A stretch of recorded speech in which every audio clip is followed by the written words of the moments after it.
Hello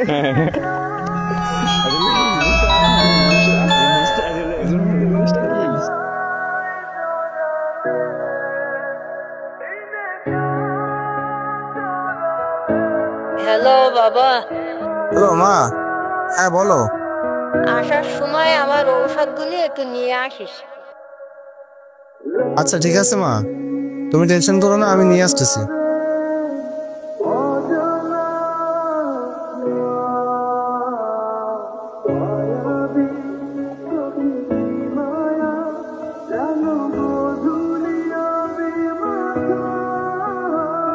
কি ব্যাপার বন্ধু, ভালো আছিস তোরা সবাই? এই তো ভালো। কি ব্যাপার বন্ধু? এই তো ভালো। তোর টাকাও নাই, মানে এতগুলো টাকা কই পাবো? মায়ের জন্য ওষুধ নিতে হবে, কি যে করি।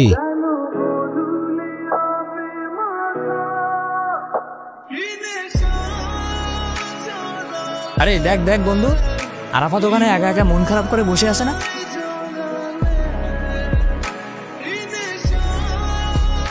আরে বন্ধু, আমি ওইখান দিয়ে আসতেছিলাম, দেখলাম ওর মায়ের সাথেও কথা বলতেছিল।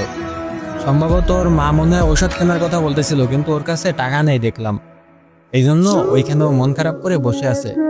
আরে কি বলিস বন্ধু, তুই আগের থেকে বলবি না?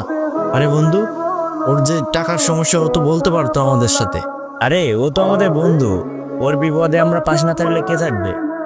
আচ্ছা বন্ধু, আমরা এক কাজ করি, আমাদের কাছে যা টাকা পয়সা আছে আমরা ওকে একটু হেল্প করি। সবার কাছে যা টাকা আছে সবাই বের কর।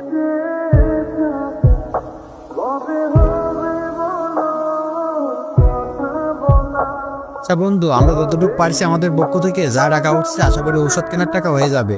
চল ওকে আমরা এটা দিয়ে আসি। আচ্ছা চল। আচ্ছা চল।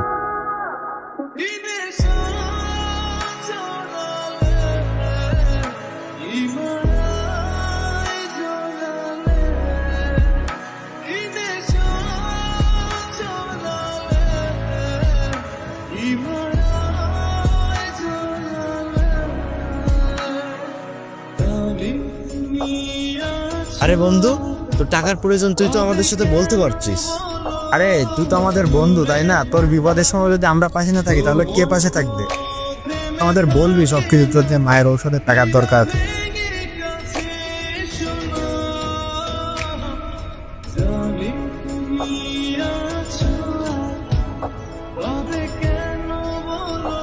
বিপদে পাশে থাকা বন্ধুরাই আসল শক্তি। সুখে তো সবাই বন্ধু হতে চাই, কিন্তু বিপদের সময় যে বন্ধুরা তোমাদের পাশে থাকে তাদেরকে কখনো হারিয়ে ফেলো না বন্ধু।